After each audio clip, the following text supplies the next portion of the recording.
So this is our third mastermind. It's March 27th, and we're coming in for the Momentum Insider Coronavirus Doing Business in a Coronavirus World Mastermind. And that's where we take all the stuff that's swirling around us. It's a little bit busier than usual, different than usual, things look different than usual, and try and find solutions to it. So this is the third time we've been coming together, and I don't know about you, but I've been finding the mastermind time has been super helpful to just like take a problem, solve it, and be able to move forward instead of getting stuck with it. So I'm so glad that you're here, and hopefully we'll have a couple more people jump in. I don't know, did you get a chance to look over the worksheet? Is that helpful to you to help organize your thoughts, or let me know and I can, adjust, certainly. I don't believe I've looked at a worksheet. Can you tell us about it? Or, well, Danielle, maybe you have.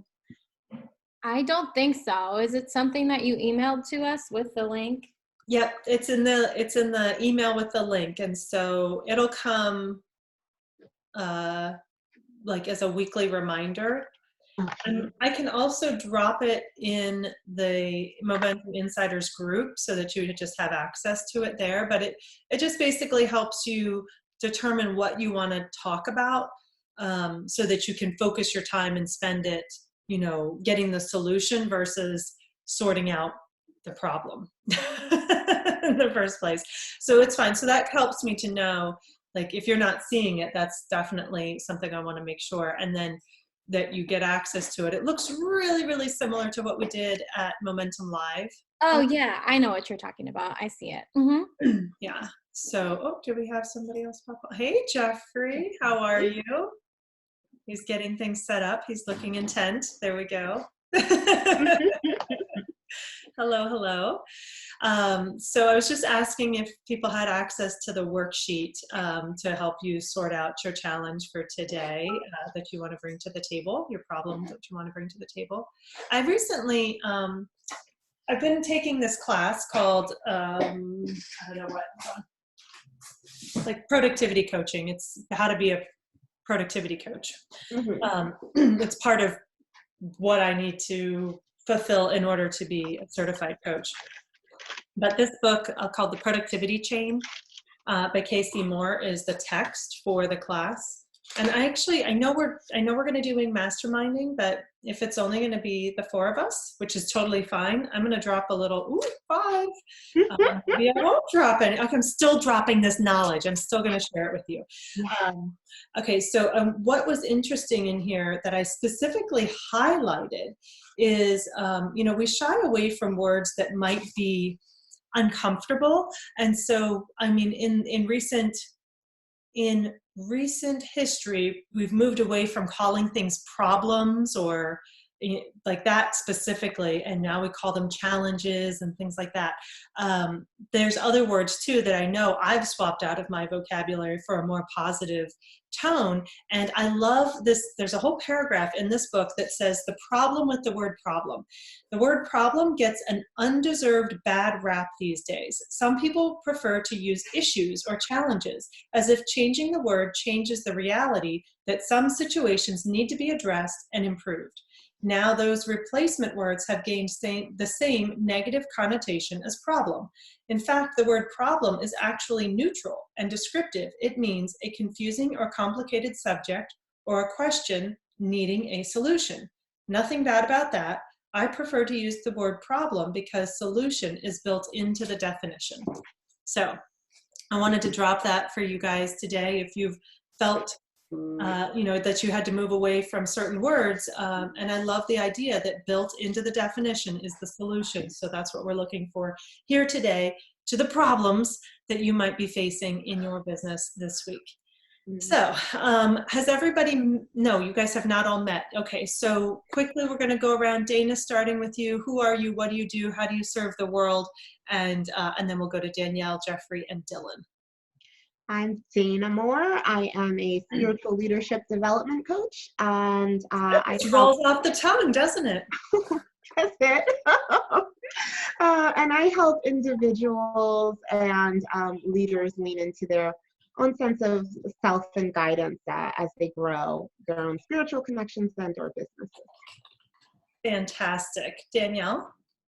Hi, I'm Danielle Berman. I run Tackle What's Next, which helps athletes transition from sports to what's next in their lives.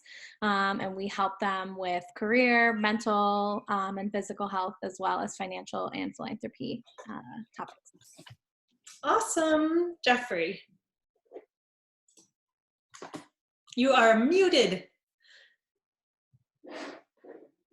Thank you. So next time I'll look at that first. Aloha, I'm Jeffrey, or GB, and I run Global Gratitude, which it's got a couple prongs, but the most important ones being the Global Gratitude Jar, which is an inclusive space for people to practice their gratitude. And with the help of Nettie, I'm also creating some courses and coursework to help educate humans on how they can make gratitude fit in their lifestyles and in their identity.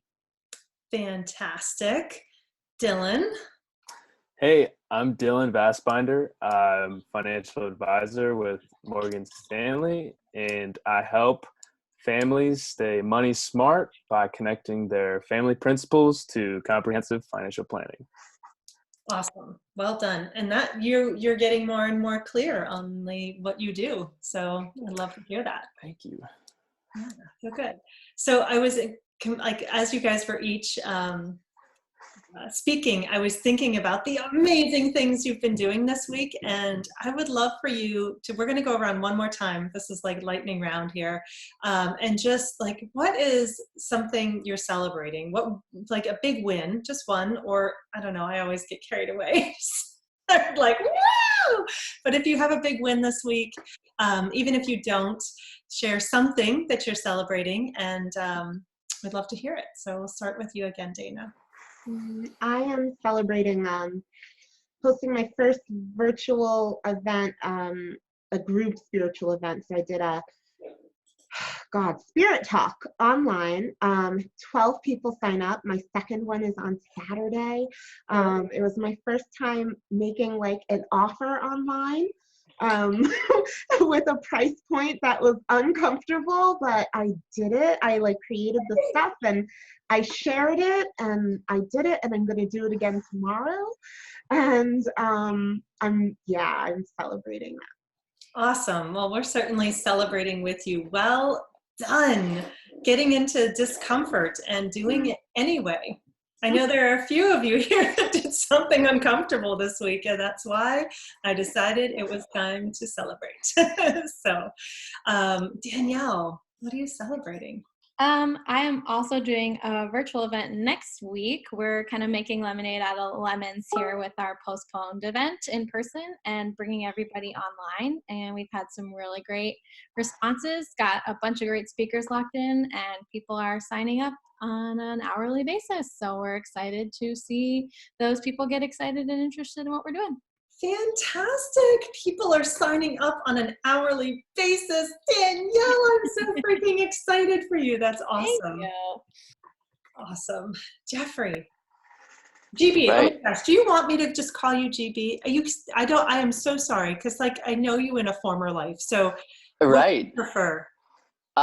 Let's go with GB. It's just Okay. easiest. Just Yeah. GB, and I will stop calling Jeff. No, it's quite all right. Today, what I'm celebrating this week, I'm celebrating the launch of my first course, 7 days to shift from fear to gratitude.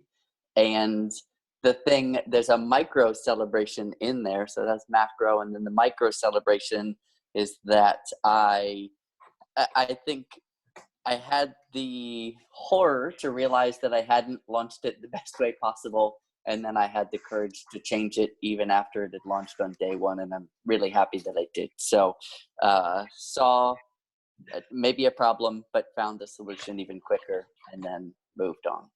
Fantastic. I love it. I'm just going to disclose to the group, you asked, you're like, can I change this? Yes. Yes, you can always change it. Like, that's the brilliant thing. You can always change it, make it better. And people are so, especially if you're talking about small launches and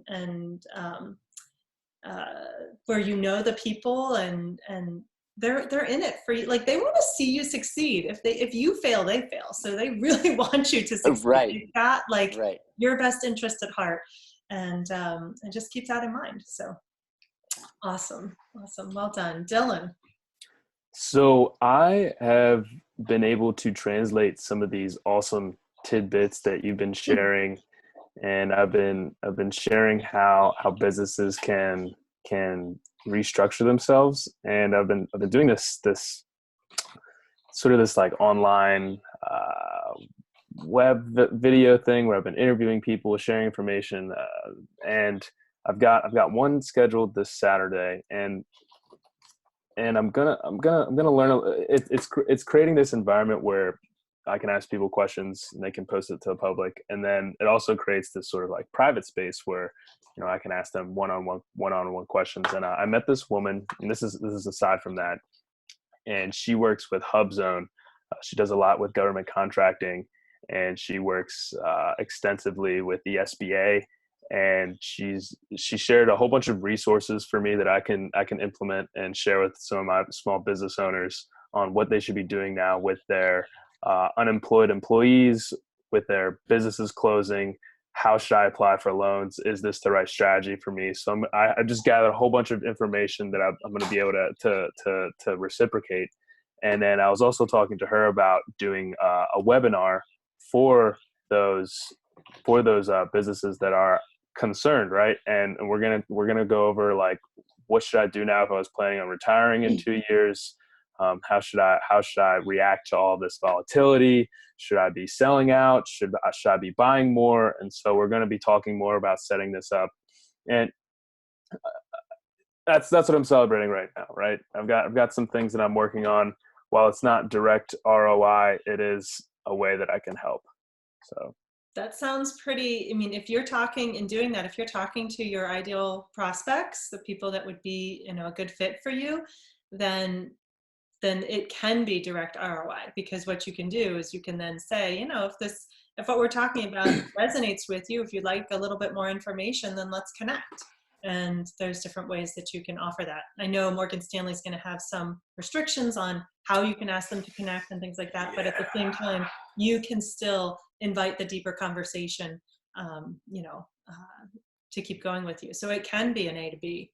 And I will say that at 2:30 I have to hop off and jump on a call with my branch manager, but I'm going to be talking to him about what the right way to go about doing that is. Hopefully It's not some sort of ball of hot air we can actually implement, because I have interest. So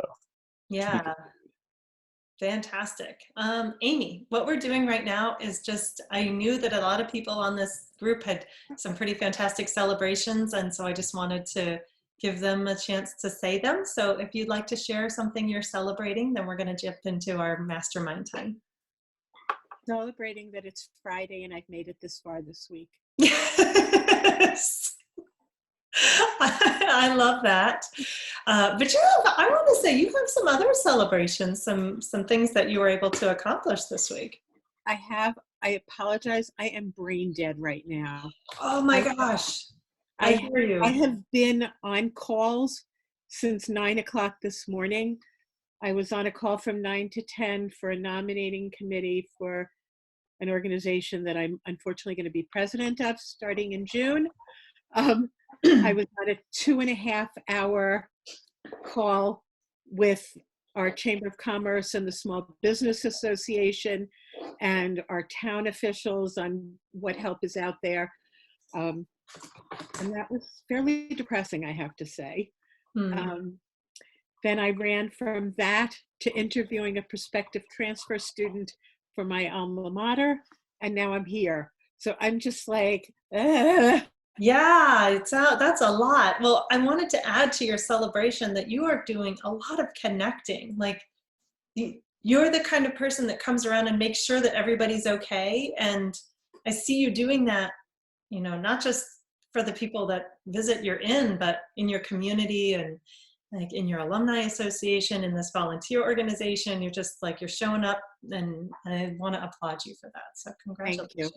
I did comment on your post on GB's page, and talked about one of the things that I started as opposed to a gratitude journal, or in addition to a gratitude journal. I've started something that I'm calling Gratty Call. And every day I'm making at least one phone call to somebody to tell them what it is about them or our relationship for which I'm grateful. I love that. It's so beautiful. And just, she's referring to GB's Global Gratitude Jar, and his post today was to connect with somebody every day and tell them what you're grateful for about them. That's like the challenge in April, but it's close enough to April, I would say we can all start. So thank you for that challenge. It's so beautiful. Thank you. You're muted again. You're quite welcome. Yeah, I actually have no background noise, so I can actually just leave myself off of mute. But unless you like sometimes grunt and scream, I mean, I guess it's occasionally, but I'll try to hold those back.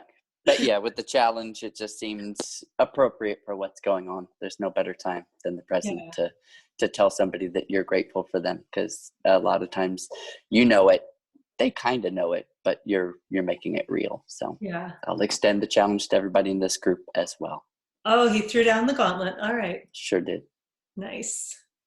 Pick it up. Dylan's like, I'm not picking it up. I'm not touching it. I put my number in the chat. I could use a call. I could use one of those calls, Amy. Oh, thank you. Fantastic. I love that. If you guys want to drop your numbers in, that's totally cool. And you can put them in Momentum Insiders too. That's also an option. Where is this page with this gratitude jar? I'm curious. Ooh. That's it. It's at, if you were on Facebook to search for Global Gratitude Jar, it would be the only one that pops up. And it's a private group that you are very welcome to join. I've just kept it private to uphold a very strong sense of community and a culture of kindness and vulnerability and openness that is not often found in public forums where anybody can sign up. So anybody's welcome, but you just have to think about it a little bit first. Yeah. I just dropped the link in the chat. So if you Oh, want awesome. to Thank you. Thank you. It's also an accountability to be great, to find your gratitude. That, many of us have been doing a practice for a long time, and in times like this, it's easy to, I'll sleep through writing today, or I'm going to take that break to do something else. And I feel like it makes me more accountable to myself and to others in the group, even though I think there are only 3 people I know. Yeah, and you start to get to know people as well by their daily gratitudes. Yeah, absolutely. I find I have been sending it to people. Oh, good. Thank you very much. You're welcome. Awesome. I've connected with people outside of the gratitude jar, and there are people that I've noticed have been like top commenters when I post. So I feel like we're becoming friends, and it's nice. It's really nice and refreshing. So thank you. Yeah. All right. If you guys are okay, well, Dylan, you have 6 minutes. I do. So would you guys be open to having Dylan go first? And you're going to have, like, yours is the lightning round. Everybody else can have 10 minutes, but why don't you go ahead and start? Tell us your challenge, like keep it as succinct as possible so we can give you some feedback. Okay. Maybe this isn't the right question to ask. It always comes down to compliance, right? And this is what I'm going to be talking about this with my branch manager later, but I like doing these videos with people. I like learning about what tips they have to share with the public. I want to create a page where maybe like a private group, sort of like what I've seen a lot of you all do on Facebook. And again, I think this is widely a compliance thing. What is the right thing to do? What is the right thing to say? Because I know it's, for the most part, it's not allowed with Morgan Stanley, right? I can't do that. I can't be offering things because they want to know, one, like, does this person already have a private relationship? Are you making recommendations on a solicited basis? There's a whole bunch of funny things. So I want to create sort of like a one-off platform that's not directly tied to Morgan Stanley, something that's more personable, if that makes sense, but it still portrays a similar message without directly selling, but then it opens up that opportunity to have another discussion about So something. what is the biggest challenge that you solve for your people? What do you mean? The biggest challenge? Let me think about what is the biggest problem that you solve for your people? I don't just, like what are they, when people come to you, what's keeping them up at 3 a.m.? They're not sure what's going to happen with the market, right? They want to know what is happening. They want to know if it's going to continue to plummet. And okay. Actually, scrap that. people, I just kind of had another thought. Is there a way that you, like, where could you form a common interest group? So it's not necessarily financial, but for instance, like if everybody that you're talking to is 50 and lives in suburbia and, you know, has a professional career, like what are the commonalities and what's something that might be interested in? Like, could you create a forum, you know, we've talked about before about like arts appreciation, or, you know, that would attract your ideal client. And then, you know, you put yourself in there as like financial advisor, and everybody else has different, you know, has different careers and stuff, but it starts like bringing the people into the pond. You know what I mean? yeah. Okay. Anybody else thoughts on that?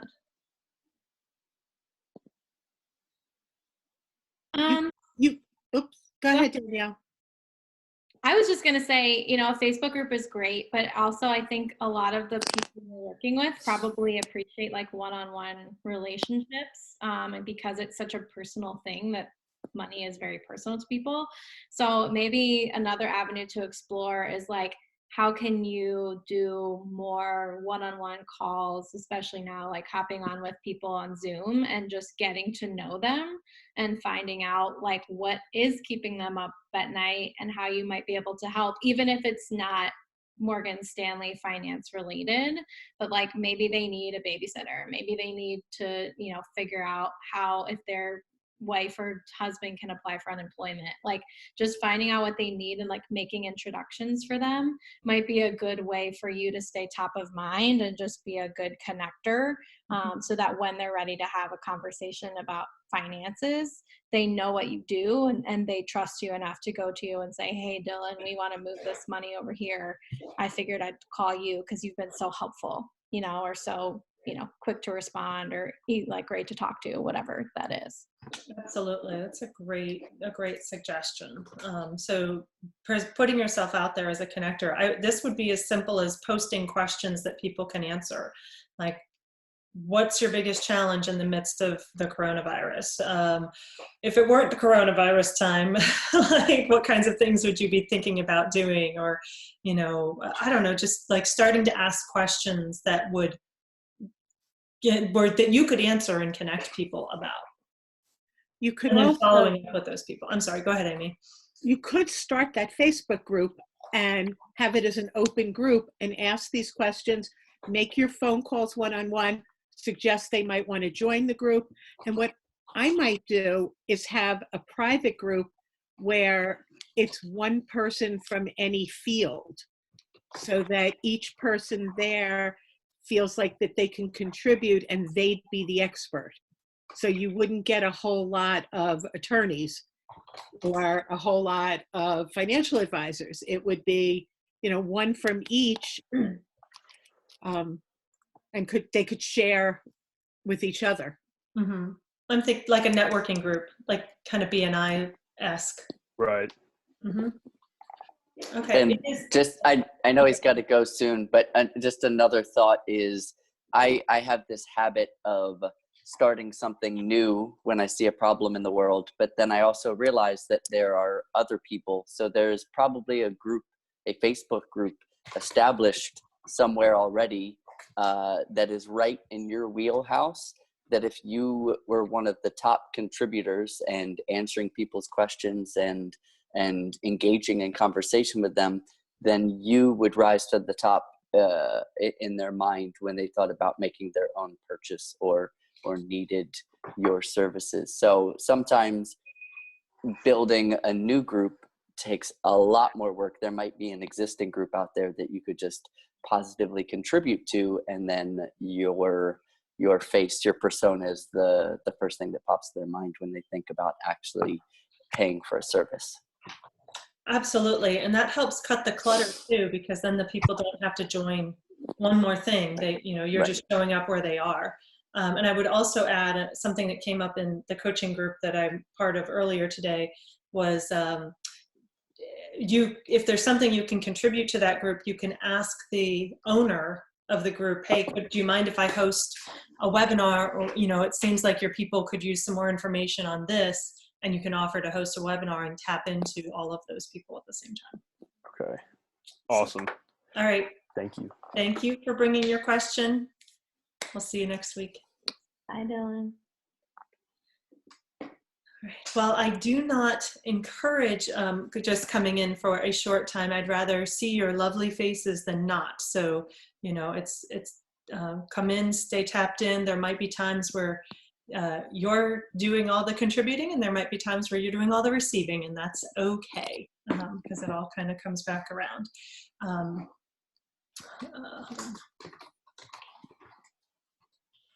I'm just taking a couple more notes on what was said for his so that I can put it in. And hopefully, as with anything, if somebody is asking one question, there's probably something in there that can apply in your situation too. So Dana, I'm going to start back up with you, and then we'll go back in order, as people came in. Hey, What is your challenge this week? Problem. Challenge this week. Is it okay to bring a challenge that's not personally for me? I'm working with a client who's actually in our mastermind group and not able to be here today because she's off generating income. Mm-hmm. But yeah, the challenge is, in my conversation earlier today, my personal challenge was today, I didn't feel on. I didn't feel on. I'm tired. I think it's hitting me. It's like, okay, I can rest. And so I was able to be present and take in the information. And, my mind generates ideas all of the time, which is great. But the challenge she's experiencing is in closing down the physical place of business for her music conservatory. She's needing to be creative and create more opportunities to receive income beyond just lessons that are now being offered virtually. But what can a music education company offer to the world right now that puts them in a position of uniqueness or leadership and being able to provide something different in a really saturated space? Go ahead, GB, and then I've got a suggestion. It looks like we've all got something. We're excited about this one. Yeah. So one of the things I think about first is how a lot of times when we document our process, it can be of value to other humans. So all the musicians are choosing to wisely switch to performing and presenting online. And if your friend and her conservatory can both provide value to other educators as well as her fellow musicians, just talking about what microphones she uses in the process, because musicians just like to geek out about the toys we get to play with, as well as the hows and whys. So if she could unpack her learning process, what's working, what's not working, I think it would get the attention of her peers, which could then form a stronger group. And then also, the solo violinist in Brooklyn who just wants to perform for the world but doesn't exactly know how to, she could also reach that human as well. So that's just an idea. By talking about the hows and their process very openly, I think a lot more people will learn from it and be excited about following her journey. Can you connect that to generating income for me? Yeah, so it's the sort of thing where I would say at first you need to provide value to the world, and then past that, she would have to decide. Obviously, she's giving lessons now to her students online. So if she packaged a package on how a course on how to take your students from brick and mortar to offline, here's how I did it, and you can too, that sort of thing, then I think that could be a product. But yeah, I would say she'll have to get the attention of her prospective clients by putting out things that are valuable and then listening back. Is this actually what they want, or is this what, I thought they wanted, and now we need to change things up a little. For the lessons? Thank you. Thank you. What's that, Danielle? Is she charging for the lessons? Yeah, she's still charging her students, just that they're they're not in person. They're via Zoom or another platform. Okay. So one of my thoughts, Dana, was to offer homeschooling classes, like homeschool music classes, not necessarily guitar, although it could be a group lesson. But I'm thinking more like when my kids were homeschooled before now, I guess they were homeschooled now, it's just weird. But in the prior time, BC, before coronavirus, they took a music class that included both the piano instruction, and then it also included music theory and history. And so she could teach a music theory or music history or something that would give music credit, because so many students are just not available, are not able to go to a school for that at the moment. And there are other, and so much of what we're talking about, there are other places these people could get this information, but she needs to share her story. She has an amazing story, and the more she talks about it, the more people will be magnetized to it. And I know that's not something she's shared much in the past. So if she were to get out in front and talk about her story, what led her to be an instructor, what led her to be the top studio conservatory in her area, why people come to her, because of what she's done. She's created youth orchestras. Her musicians perform all over the place in the area. They're hired to perform. So, her starting to talk about that, and then the monetization part of it is, as GB said, and as Danielle said, unpack the learning process. For the performer, how can you monetize your music skills and teach children to do music lessons online? How do you prepare for a performance? Your 10-step process. What I wish I knew about performing before I became a musician, just all sorts of things, and or how to set up your conservatory. And like I said, other people are doing it, but nobody else is her, and hers is different. It's really focused on a holistic model, not just take classes because you want to learn piano. Beautiful. Thank you. Amy, you look like you have something to share. Well, I mean, my immediate thought was, is she doing classes or instruction for adults? And I think her focus, from what I've heard, has been more on children. Well, there are a lot of adults who now have time who either would like one-on-one lessons or would like a class on music theory or understanding, Bach or Beethoven or whoever. And I think that, and they've got the income. The other thing I know she's done concerts, small groups. Is there a way to do that using Zoom and charging for maybe a small concert series every Saturday night, and do it on Zoom so that people can watch? The musicians can be in their own homes and somehow playing together. And then with discussions about the music and you know, what's the best kind of music to listen to if you're feeling stressed, or, you know, why do you listen to this music now? I think there could be a lot there. Thank you.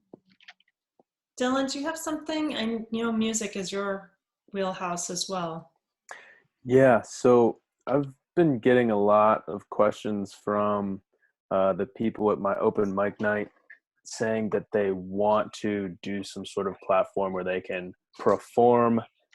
And I've seen this, I'm sure some of us have seen on Facebook, DJ D Nice started doing a daily or every other day. He does a concert.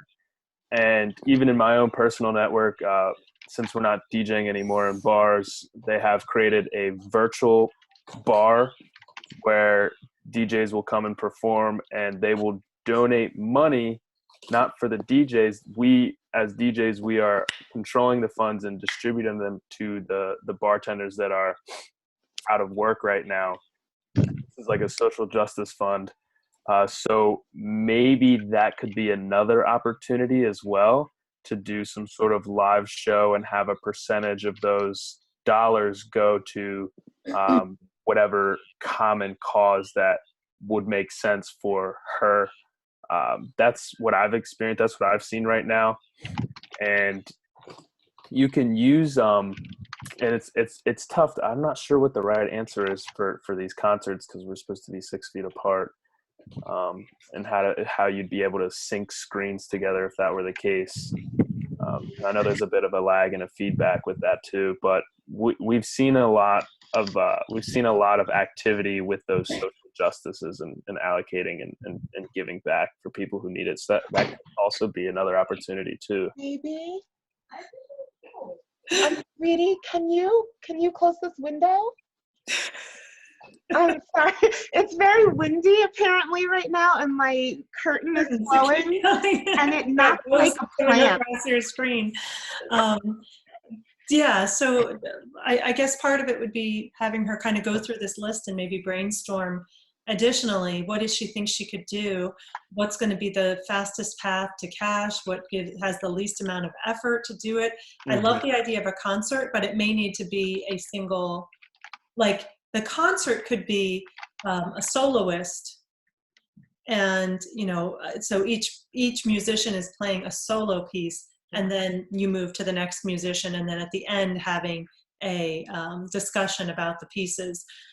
That way you're not trying to sync, because Dylan's right, there's a lag time. Even if it's a microsecond, it's going to be off in the music, so which would make it sound horrible and not be pleasant to people. Yeah.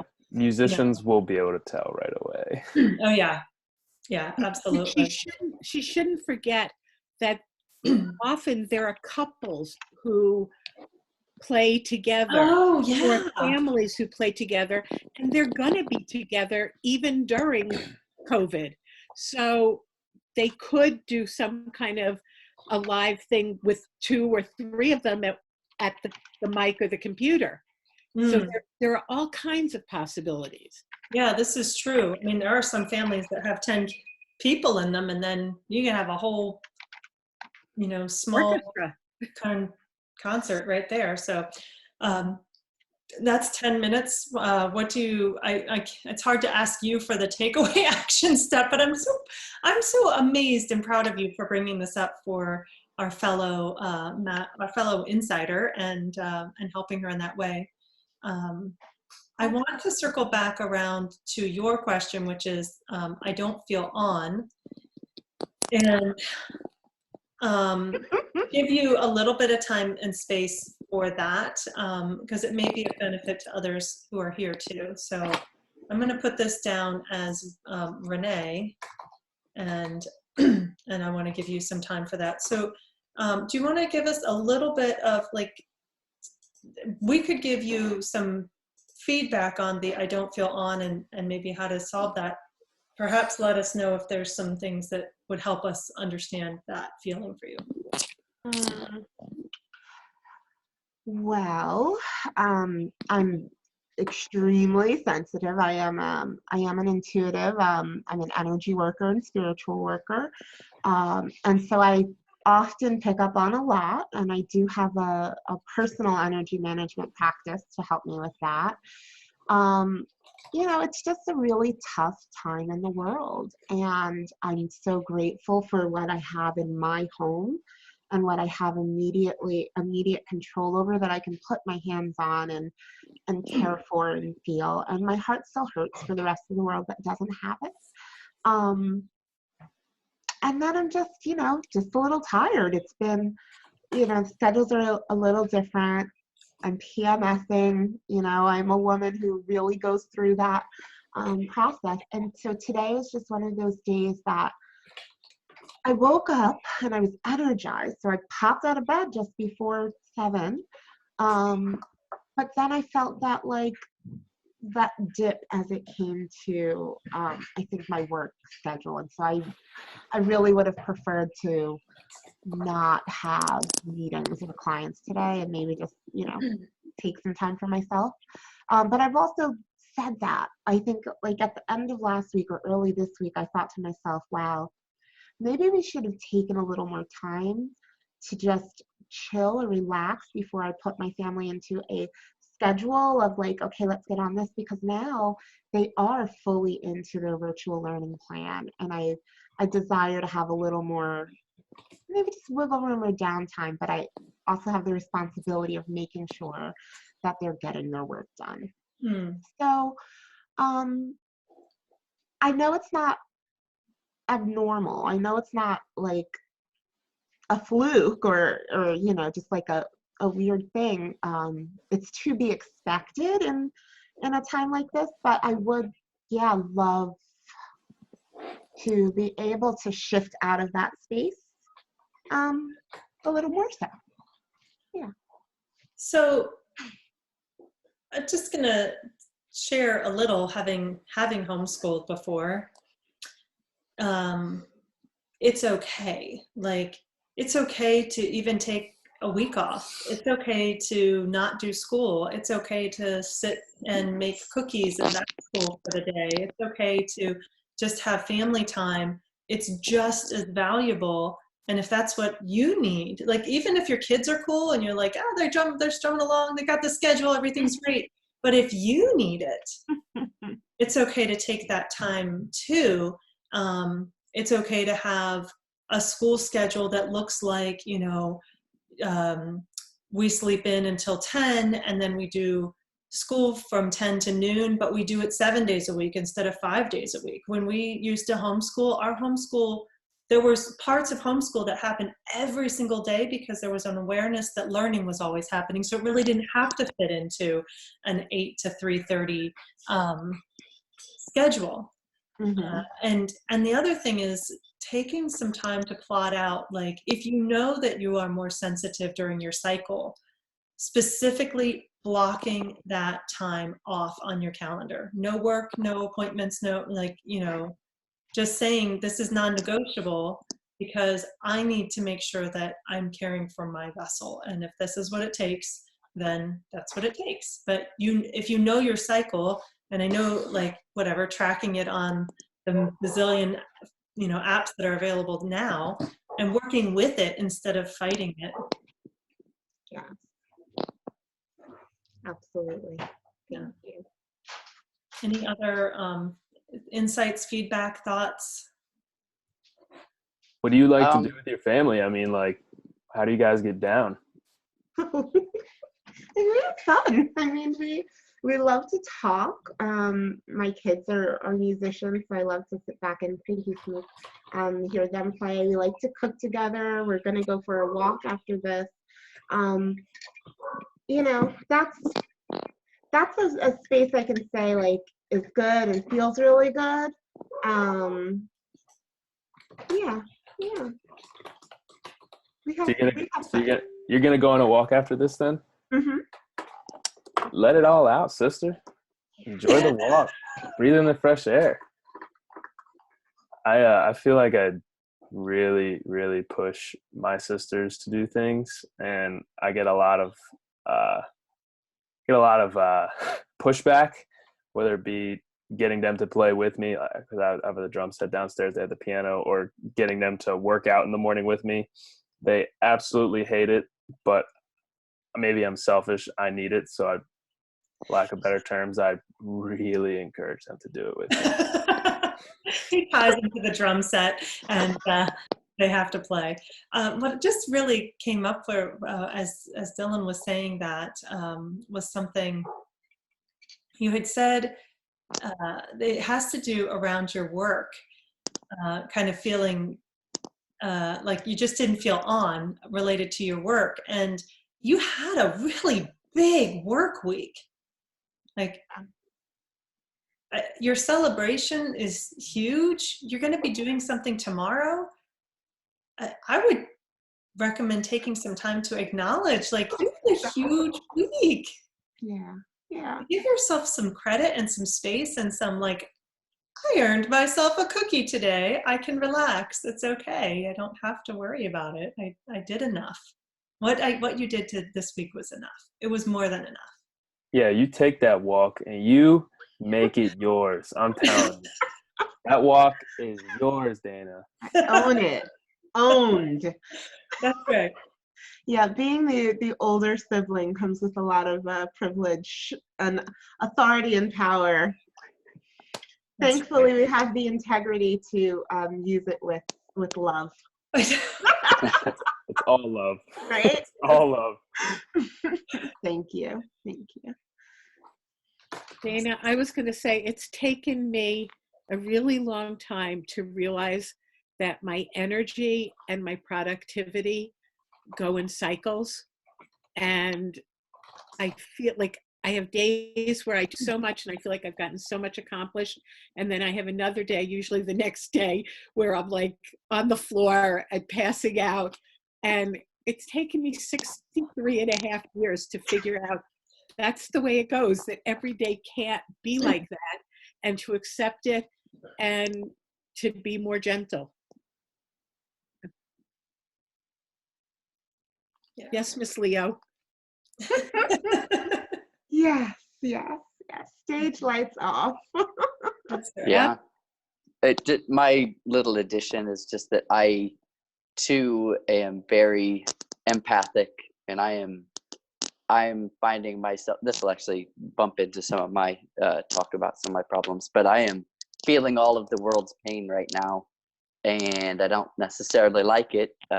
I just want everybody to feel good and be happy, and you're probably absorbing a lot of people's pain as well, which is what makes you distinctly amazing and distinctly prepared to do the work that you do, is because you can feel those things, but the recharging the batteries is so important. So whatever that is just going to help you serve your life's purpose well. I always like to be in with the gloves on, but then I'm like, my battery is at 1%, and if I take one more hit, I'm just going to collapse. So that's when I recharge the batteries. I think for when you're absorbing all of it, maybe close the factory down for a little while, whether that's social media or choosing when you have the difficult conversations, or maybe picking easier clients on the days where you're not feeling it or you're not on. And I'll say I think you're on perfectly. So thank you for showing up. Thank you so much. I think recharging the batteries is what really hit and clicked for me. It's like, oh, you need a new way. You need something else to recharge your battery.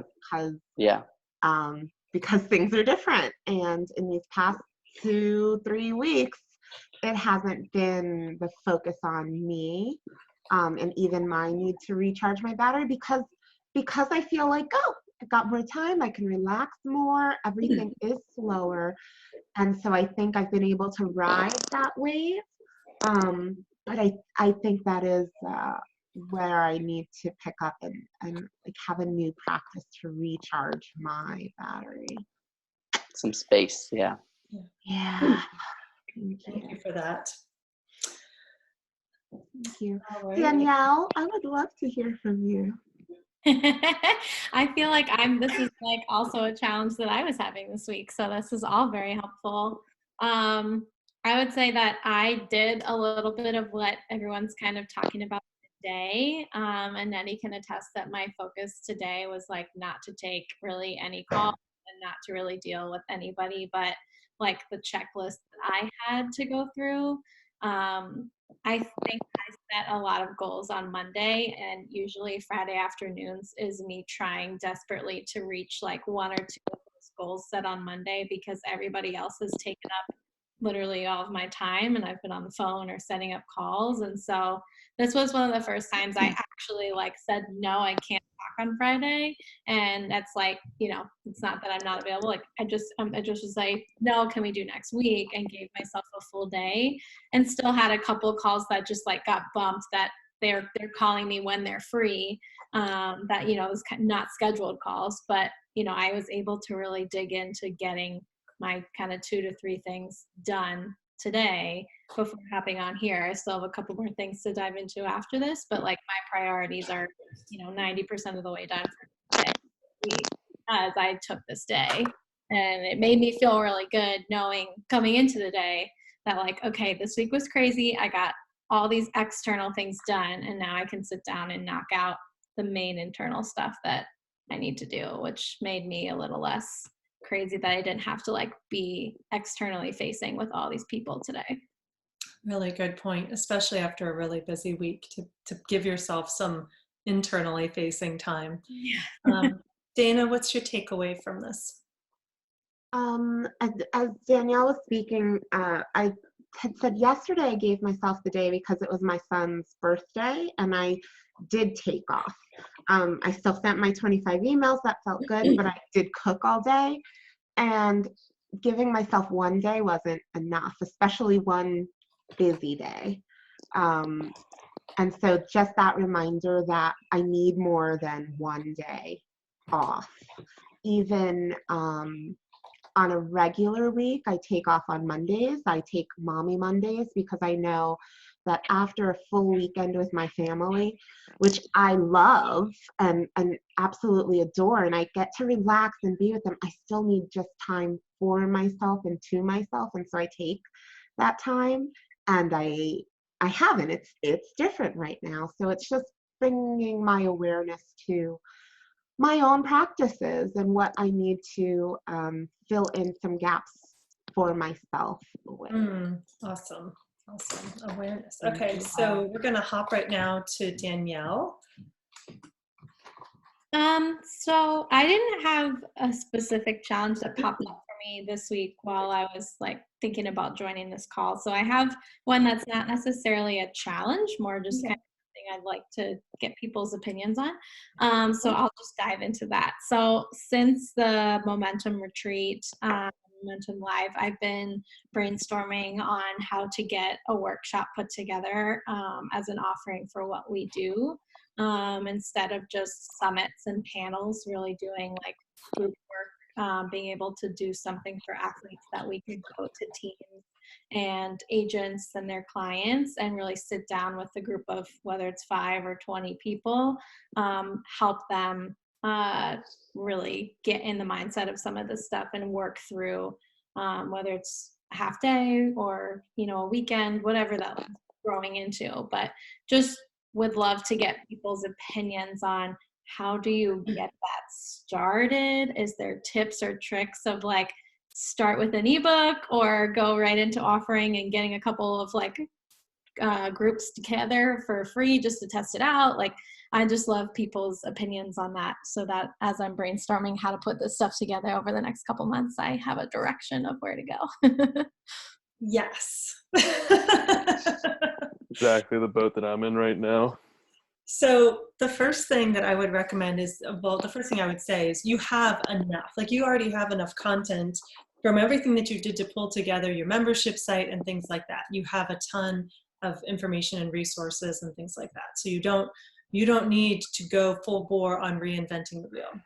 That's the first thing. The second thing is, the more you know about what your people need, you can create it as as you need it versus creating it all at once and giving it to them and then having them go, that's not really what we need and it's not really what we're looking for. So creating a framework and then adding to it, at least from my experience, having done both, has been a much better result for the people that I'm working with. So full disclosure, when you jumped into the program, the 3-month business breakthrough last year, I had the framework of what I was going to do. And every week I created the material and delivered it to you. And there were weeks where I realized you needed something different. And so I created that instead. And that's what you were given. So you don't have to have it all worked out. And it gives you a little bit more time and freedom to pull things together. You also could, you can be reaching agents and athletes in the way that you're talking about, but you could also open up an entire market for yourself just by going directly to the athletes. And that I would recommend following the process that's outlined in the book Expert Secrets, which I just recommend for everybody. Russell Brunson has nailed it in his ability to connect with people and sell them what they want and need. So if you do not have the book already, let me give you the link to get it. I think it costs like $7 or $8 to pay for shipping. He's going to sell the shit out of you. I'm just going to tell you this. Like as soon as, and I told Jeff, You did. this the other day, I was like, go buy this book, but don't buy anything else. Just the book. Stay focused. Just the book. Just the book. Just Right. get the book. He's going to sell you everything you'll ever need. And what will happen is you'll get it. And it's good stuff. Like he doesn't sell you junk, but at the same time, you don't need it yet. There are other ways to get it when you might need it. It's better to buy it when you need it versus letting it sit on the shelf and then and then it becomes obsolete. So just buy the freaking book. That's all that you're going to do right now. And then what will happen is the book will basically outline everything that you're asking for if you walk through it step by step. There's other ways to do this. Like you could buy his program called the One Funnel Away Challenge for $100. And it's a fantastic series. I'm not going to lie. I went through it and then I needed therapy because I was like twitching from like all the stuff that I had to do and create. I'm like, oh, I'm so overwhelmed. It took me 3 months to get out of that cocoon. But literally if you buy the book and you like read it through and then read it to implement step by step by step, that would be my recommendation.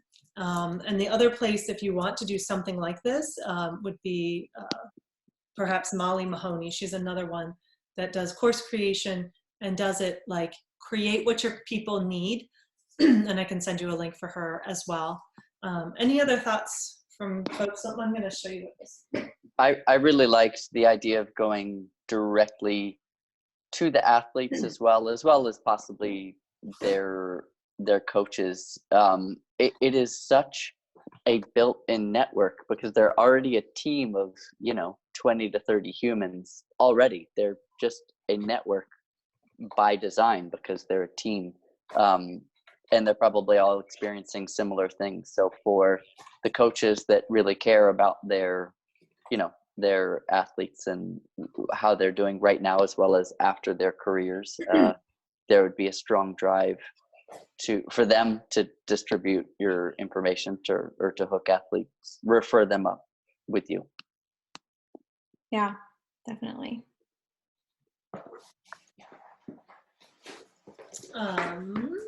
Any other thoughts here on how she can tap into starting the webinar, starting to deliver to this market segment beyond just the summits and things? Because it's true, you need the next step anyway. Like, so when you have people coming to these summits, they're going to move along with you. And we found that a lot of athletes do better in small groups, especially with this kind of stuff, because they all have a question. Someone will have a question and 5 other people are thinking it but don't want to ask. And so they get that camaraderie. They have buddies around. They're much more willing to dive into something. And we've had teams that are interested in bringing me or some experts out and having us coordinate like a workshop weekly sessions or like a day, just like coming in for 2 hours and talking about one topic or two topics. But I'm just trying to figure out, like, how do I not get so overwhelmed by all of the limitless options to be working through, and like, how do I put that content together almost in a sustainable way that like can easily be adjusted, like you said, Nettie, and added and switched out for what that specific team or athletes, what they need or what they're asking for. So my recommendation is to come up with your approved process. This is the tackle what's next process for transitioning from athlete to I don't know, normal person. Like, what do you call it? Like, what's to life after? I just say transitioning to what's next, because it's different. Yeah, transitioning to what's next. So, but this is your step-by-step process. It's what you've seen works, and it covers all of these elements. And this is something, once you have a process defined, it can be 5 minutes, a talk that you give for 5 minutes. It could be a 9 to 12 month course. Mm-hmm. Where you really dig into each of the different elements, but it's just your approved process. So for me, my approved process is the 9 steps to sustainable business success. Mm-hmm. That's the Creating Momentum program. And like, I can give it to you in 5 minutes, and I can give it to you in a year if you want to have it that way. That allows you to be flexible. You can pull out one piece of it. You can say, today we're just talking about this element, you know, the 1 to 2 topics. Like, it just becomes like an accordion to just, so this is where you dig in and you say, okay, like, what do people need? What are those things? What if I were to solve this problem for them, with them, or whatever, if they were to solve this problem, what would they need? And what would that look like? You know, and break it down. I know mine's 9, but like 5 to 10 is really the ideal number. Daniel, I have a question for you before I share it, because can you redirect me to your original kind of like question and need? Because I had 2 things come up, but I want to make sure I. Sure. Yeah. So I'm exploring and have interest in workshops, and so most of them would be in person, but just trying to explore how to approach that in the best, most efficient way of not necessarily like, where do I start, I guess is the question. And so the approved process is a great takeaway for me thus far, as getting that going. And then GB with the coach's recommendation to not alienating them or leaving them out. But that's just kind of advice or tips. I know a lot of you all have done similar things in terms of groups or processes or courses, and just wanted to get advice on the best ways to go about it. And so it's the best way to approach the actual workshop, or offering the workshop to others? So I think the actual workshop, I know we have interest, and I kind of have an idea of people I could reach out to once I have the workshop, like Nettie said, in either small or large form, to get people enticed. But I kind of am a little more stuck on how to best present or create that content. Gotcha. Mm-hmm. So what came up for me, which kind of I guess goes into both parts, is Sure. what are the experiences and results that your other clients are having that have already worked with you and gone through, and how did it feel to open up with that? How did it feel to open up with introduction of self? I love what I do. This is why I do what I do. Here's what people are doing now after this to get your attendees salivating and excited, and just in a space where they see that possibility for themselves and can see beyond the right now. Because for athletes that are no longer doing their thing, it's like, what is life after this? There is nothing else. And so to see someone else being actively engaged in their life and enjoying it is really powerful. Yeah, that's a great point. And I know we've done well just from a content perspective of sharing stories and giving athletes the chance to share their stories. So I love that as kind of a draw in of sharing what the people we've been working with thus far are doing and how they're going through that process. So what would be your takeaway today, Danielle? I think my biggest takeaway is to come up with an official approved process that I can then build on and grow from there, starting with that story takeaway as the starting point.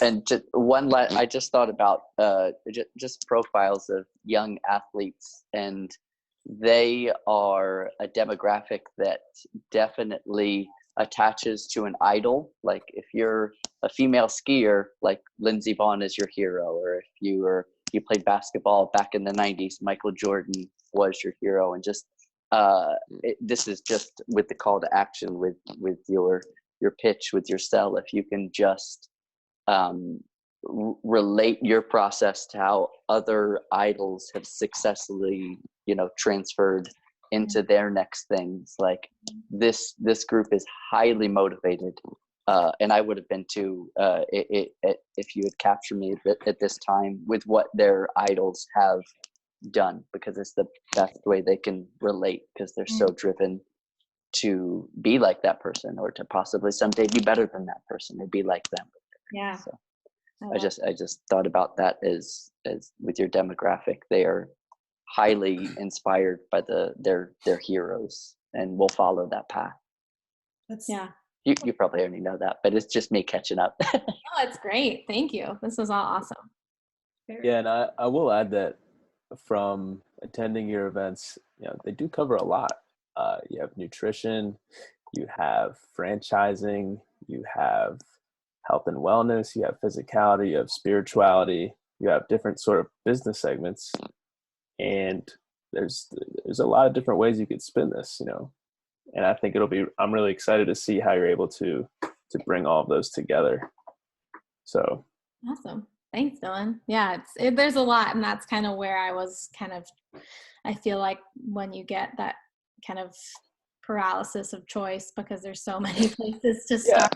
And remember, they're feeling that too. Right. Your job is to come in and clarify the path. Do you remember when you came up with that image of the stadium, like the lights go down, but then there's a new entry point that they're coming, instead of going into the locker room after, it's coming out onto, whatever that new field is, whatever. So it's clarifying, like, this is the path out to your new role, and making that super, super clear. Yeah. We're going to move on to GB. All right. Let's see. Am I muted? By the way, I did have a sneezing fit like 14 minutes ago, and I was like, the timing of this, I just turned my mic on for good, and then I start sneezing. We missed it. I know. Goodness. Are you 6 feet away? Yeah. I'm not sure. 6 feet. Don't worry. 2 feet away from my phone, but I don't even know how many thousands of miles I am away from you guys. So we're clear. Totally clear. My things, some of them have been covered a little bit, so I want to acknowledge that I feel like I'm very much in the right place. I, with my batteries, was almost so overwhelmed that I didn't come in today. I am very much an introvert. It's a forced extrovert because of how much I love people, but sometimes I just don't want to talk. And today was one of them. So I showed up, and I'm very glad I did, because I usually feel better when I do. Sometimes I feel worse, but I usually feel better when I do. My two things that I'd like to put out for consideration for the group are how to stand out in a world where everyone now is trying to get your online attention.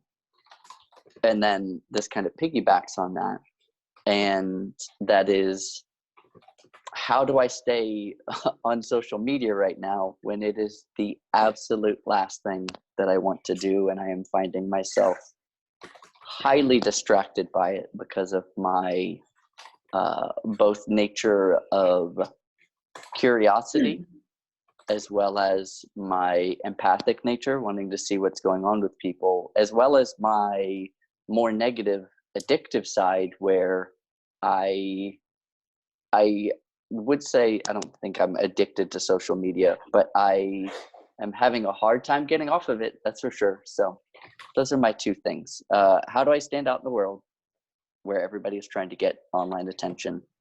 And then how do I stay off of on social media when I just want to run away kicking and screaming? Can I answer? Yeah. Yeah. So excited. Yeah. So I'm going to speak, if it's okay, to the second one first. Sure. And so this kind of falls into, for me, it feels like it falls into the productivity wheelhouse. And Yeah. it is definitely a conundrum. You need social media to do your marketing, but you don't want to get sucked into social media, and you need to stay focused. So one of the ways is just to decide, like, okay, I'm going to get onto social media from 9 to 10, and Mm-hmm. then again from 2 to 3 in the afternoon. Like, I'm just going to use it for those 2 times, and that's it. I'll have kind of a checklist of things that I'm okay with doing at those times, and I know that it's limited, and so I'm going to stay focused. Thankfully, there are some amazing apps that can help you do this, so that it blocks the social media. Do you remember when I did this, Dana? She's laughing at me. It blocks the social media so that you cannot access it I except need for that. your approved times. She's laughing because I turned one of these apps on and by accident shut down all my social media for like a week. Was it a week? Like all of it. I do all my marketing on social media, and I accidentally put something in. It was called like cold turkey, and I shut down everything. I couldn't do any marketing. I couldn't do anything. It was the silliest thing that happened. And it was great. Like, my business did not go out of business. Life kept going, and I appreciated. I noticed just how much I like wanted to get in there and do certain things. Yeah. And I didn't have any workaround because the app that I had installed, like, it was on the operating system. It wasn't, so it didn't matter Wow. what browser I opened. It just None of shut you them. down. It shut me down. Wow. Yeah, so Dana was around for that, and it's funny, but I'm going to send a couple. I think cold turkey is one of them. There's some others that will allow you to have more control and management. And I love stuff like this because I don't think we should, we don't need to be the alcoholic going into the bar to test our resolve. Like, just put the lock on the bar and then go do what you need to do. Like, you don't have to try and see if you've got willpower. You don't even try. I don't. Yeah, so don't I don't. try and rely on that. Like, that's the reality.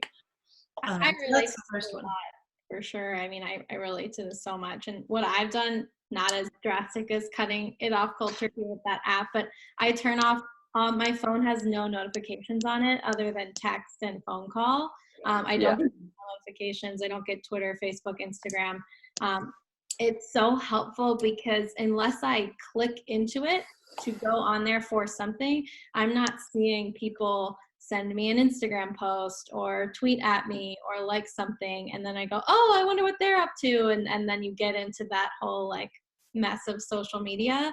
And I try not to be on social media unless it's like in the morning while my day started, or like in the evening. And so it's helped a lot. I know a couple of my friends, just because they feel like they waste so much time on it, they've done the same, where they've just turned all of the notifications off. And so I'll hear back from people, and I'm sure, like, even on Facebook Messenger, I respond to Nettie sometimes like 2 days later because I just haven't opened Facebook. And it's almost so refreshing sometimes when I've gone like a day or two without being on, because then I get on and I have like a bunch of things, and I'm like, oh, look at all these like people that wanted to talk to me or things, and I have stuff to like catch up on. And then once I catch up for 30 minutes, an hour, I get off, and then I come back, at a later date. And sometimes, especially with LinkedIn, like I have different rules for that, where like I'll try and get on LinkedIn on my computer like once a day just to check in if I post something. Messaging me, because I do a lot of business prospecting there. But like Facebook, Instagram, Twitter, like that's just for me. And like anything for business on there is more like puff piece, like look what we did type of stuff. So I just shut that all off notification wise, and it's helped a lot. I like it. I've turned off my notifications. I'm still part of it, I think, is partially that it is a response to a pain point. I typically find myself browsing anything, whether it's, where to buy heirloom organic radish seeds, or whether it's on social media. I find myself browsing when I've hit a place where I don't know what to do next sometimes, like when I'm frustrated with the process. So I think maybe just shutting it off a little bit will help, because I can find myself getting off task on anything very creatively. My mind's got to work around for all of it. You outsmart yourself. I do, always do, and it's to my detriment. Yeah. So the second question that you had, or it was really your first one, was how to stand out in a world where everyone is trying to get your attention online. Yeah, people are screaming off the mountaintops, and they haven't necessarily figured out what they're screaming yet. So there's just a lot of screaming going on. And I There's want a video I to. might have to send you. I'm gonna go look for it. Yeah, So I wrote in the comment box, have your clients do it for you. And that was actually for both pieces. When everybody is trying to scream at you to buy this product or do this with me, you know, it's nice to have others validate your work and what you're doing and show the appreciation and gratitude for it. And because that is what you teach people to do, you have a really interesting opportunity to use that to your advantage, but also to help and encourage them. So by activating your people who are having wonderful and beautiful results, that are experiencing the transformation that they've been looking for, and saying, thank you, this means so much to me. Would you share this? Would you share this? And that could be them making a post about it themselves and inviting people in. That could be a recorded testimonial. It could be anything, but I think more importantly, having it come from the mouths of your clients out to their networks is what will have the most impact. Before Nettie had made her post about the gratitude jar, I had another friend make a post about the gratitude jar, and they're in completely different networks. Well, that's cool. Like Upper Montclair mom, and Nettie's in Maryland, and so then to see Nettie make a post about it, I was like, oh, okay, what is this? Like now two people that I love and respect are talking about this thing. So having your clients do it for you, and then when it comes to you not having to show up to do everything and every piece of it, have your clients do it for you. Those who are aligned to your mission, who are seeking more gratitude for themselves, or want to be in a position where they can help more and experience that sense of gratefulness, right? To highlight or lift them to that level where you're able to say, like, hey, so-and-so, I'm really proud of the work that you've been doing and what you've done. I'm inviting people who are successful in this gratitude jar, in this group, to host the group for 3 days or 1 day, right? And so you speak to them beforehand, like maybe a month beforehand or however long, and you say, I'd like you to pick 3 things that really touch you, and you get to make those posts in the group. You get to be like admin for a day or something like that, so that they can share what they have learned through your process with the rest of the group, and you get to have the day off.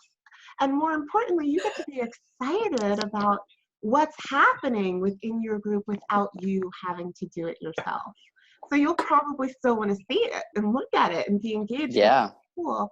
But you activate others to support you and love you, and then you get to express your gratitude to them even more so. I love it. Everything. I wanted to ask, with standing out on social media, is it more so on content creation or the process of doing it succinctly? A little bit of both. So my thought is that when and if things go back to normal, there's a flood of the market right now, if we want to say, of quarantined influencers. And when things go back to normal, if they go back to normal, a lot of them will go back to what they were doing before, which they probably liked more. And I already had plans to build an online community. So part of what I'm wondering, which I'm as you ask a good question like that, is how to separate myself from them, and just to say that this wasn't my plan wasn't brought about by this. It's just made more convenient by us being quarantined and being separate from each other, is that there's an online community where you can get the same feelings that you would in community gatherings and things like that. So I guess I'm just trying to figure out how to differentiate myself from the flood of humans who might not be here in 3 months. Well, you're your own person, my man. Just be yourself. I'm sure you've got your own unique spins on what you do. That's like what my Aunt Nettie was saying earlier. You know, there's a lot of people that do the same thing, but it's about who you are, right? How you actually are able to spin that and twist it to make it your own flavor of ice cream, right? Right. And I don't know how you source your content or how you do that, but you know, sometimes I feel like, man, I don't know what to do. You know, I've been saying the same thing all week. I want to say something fresh. It's okay to continue to do that. And I know my Aunt Nettie loves Gary Vee very much. You can say by her face. But some of the things that he does that I find interesting, right? He'll record a video and he'll take snippets of that and he'll use it through his different funnels, right? Maybe it'll be like just a small clip he'll put there, a small clip he'll put there. But like his main platform is where he'll put the longest piece of content, and then all the other funnels will put like the little tasty snacks of content. Sure. I'd chime into the quarantined influencer is a real thing, and people are sick of it already. Like nobody here about you know how I can pivot my entire business for the next 4 months, or how I can like you know do X, Y, and Z. Like it's so flooded right now, like especially people like us that have been doing these things and being online and being more flexible and working from home or not. Like a lot of people are kind of saying like, no, I don't need every law firm in the area to give me tips on how to pivot my business or what resources are available.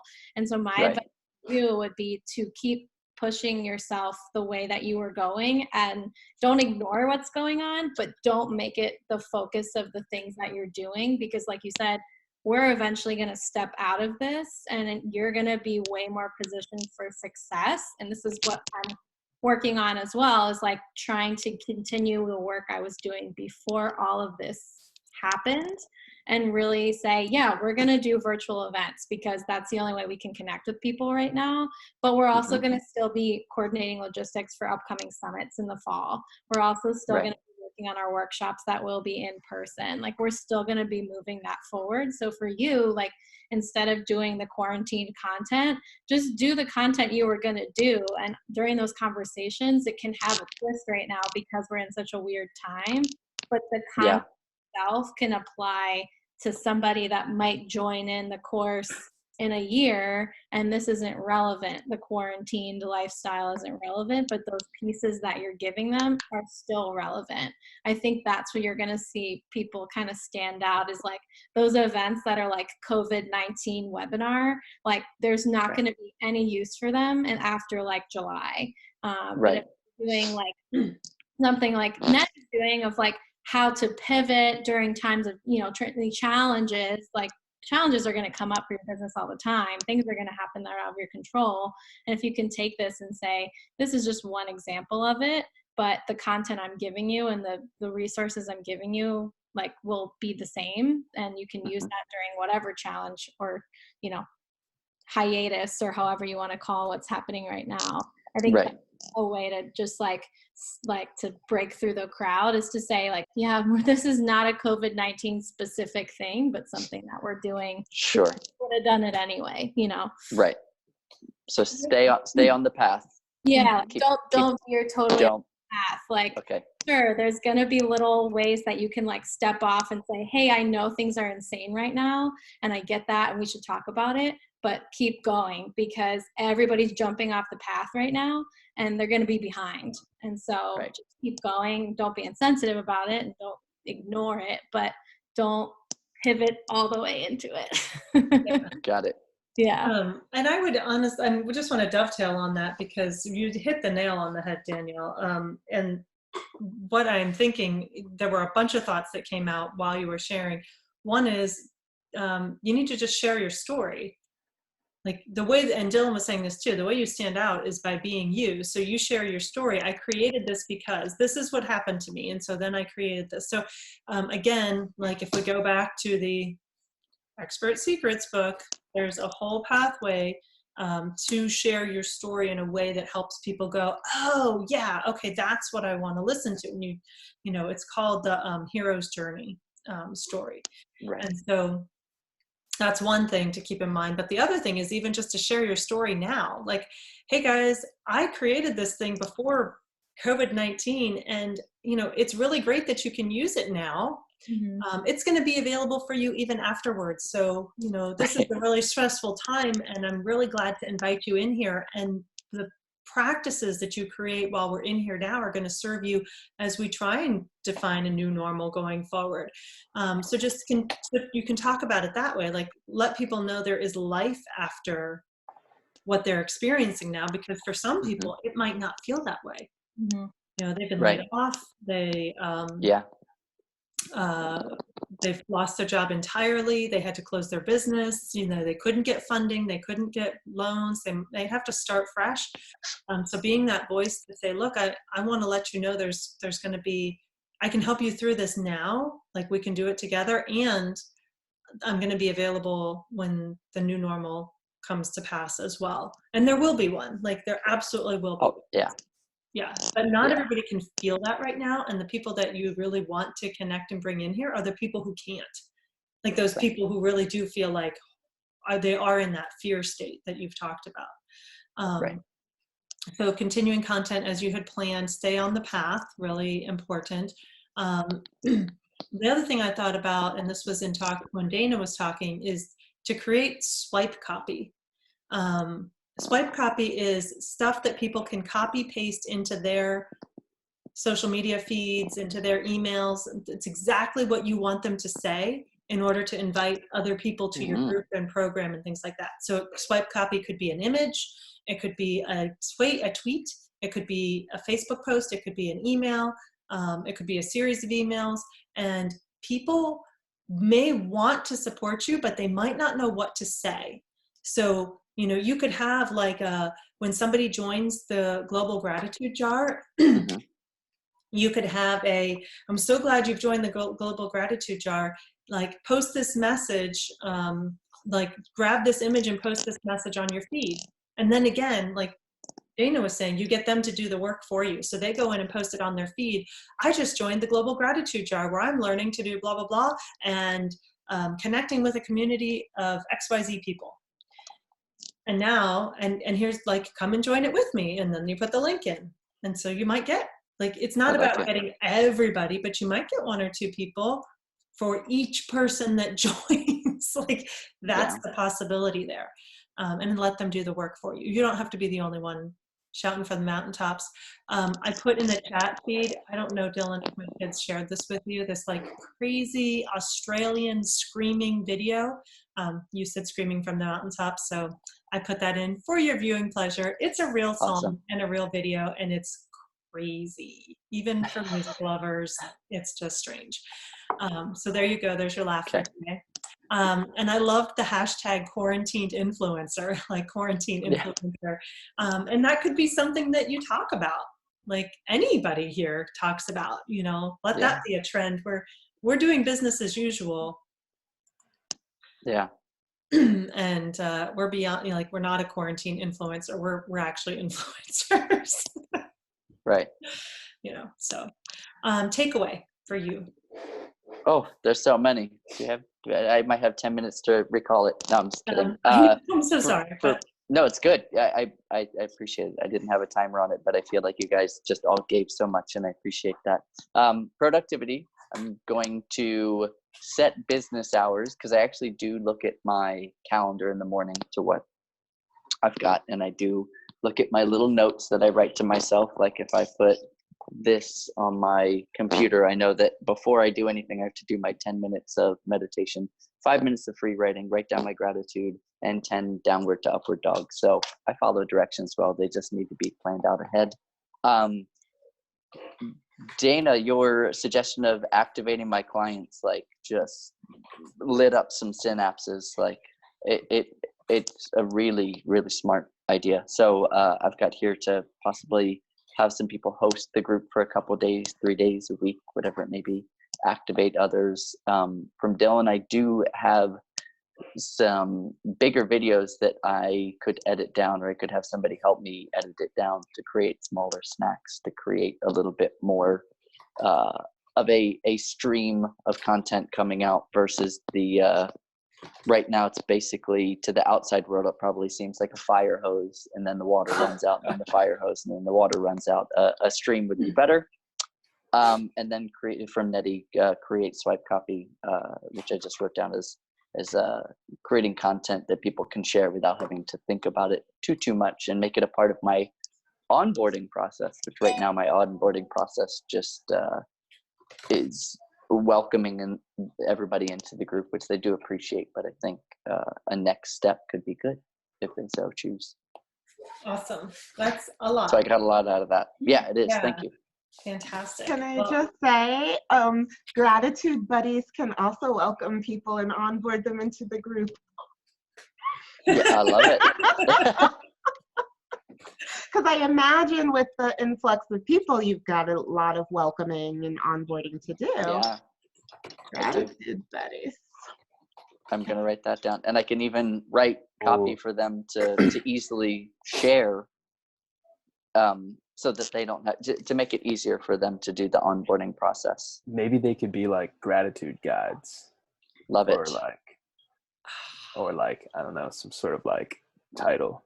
Gratitude. I like all this language. We've got the guides, the path, the hero's journey. I'm getting very excited. Gratitude guides. Love it.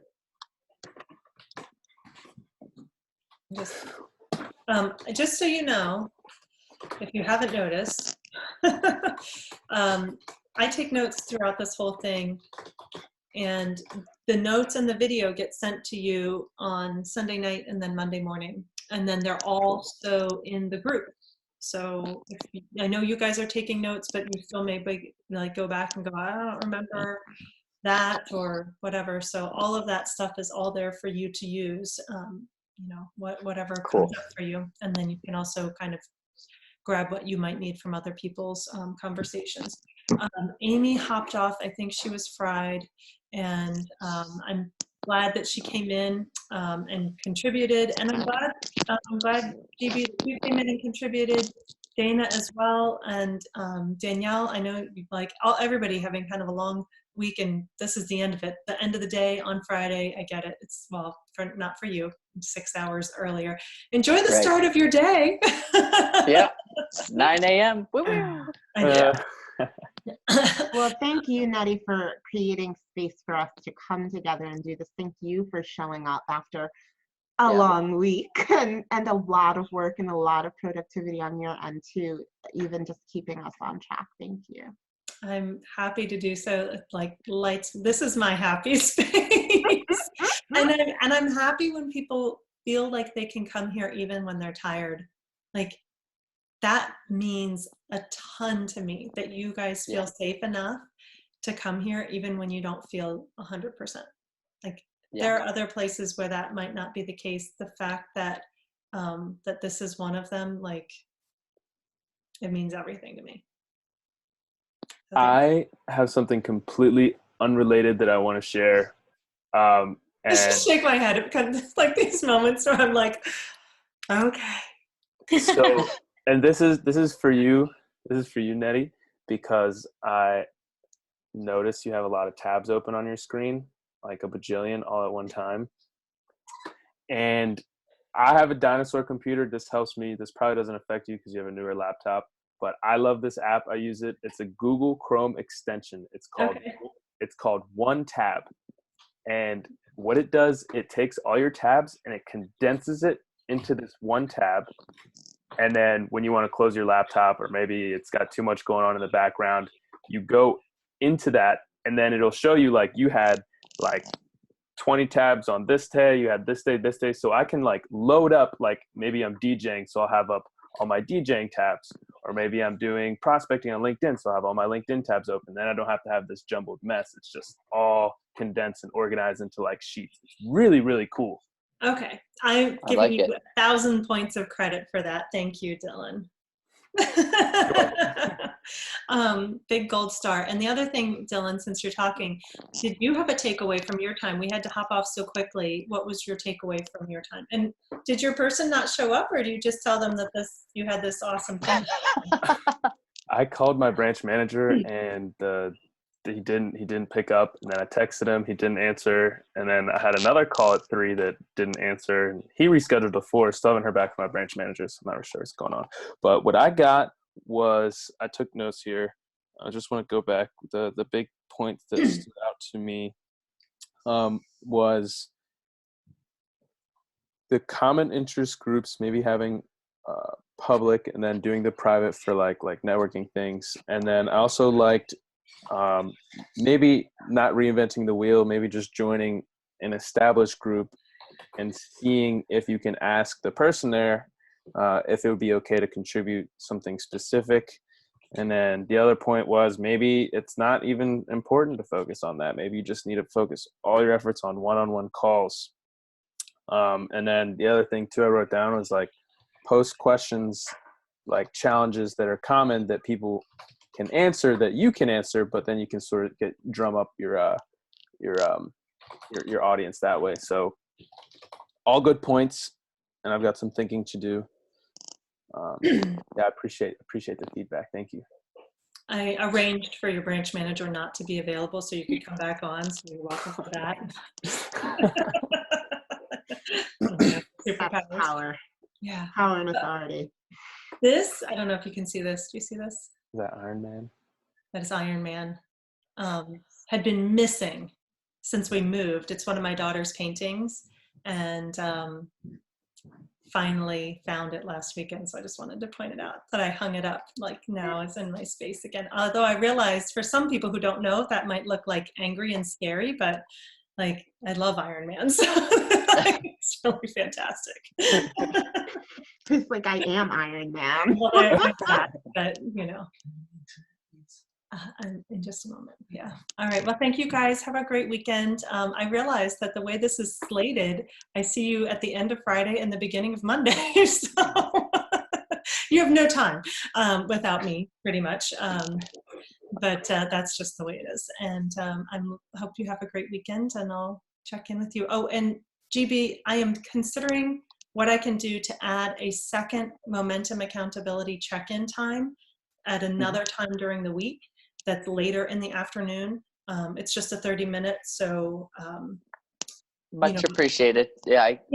I'm just trying to see like what I would really like for that to happen is I would like Momentum Insiders to have a few more people in it, so that we don't have groups that are empty, and that's not valuable. So do you have West Coasters, or is it mostly East Coasters? Because I wouldn't wait to form a Hawaiian group. I'll sing your praises as much as I can here, but yeah, no, I'm okay with doing an afternoon group. We have kind of a range. Do I have any West Coasters right now? I don't know. I have to think about who's in the group right now. Okay.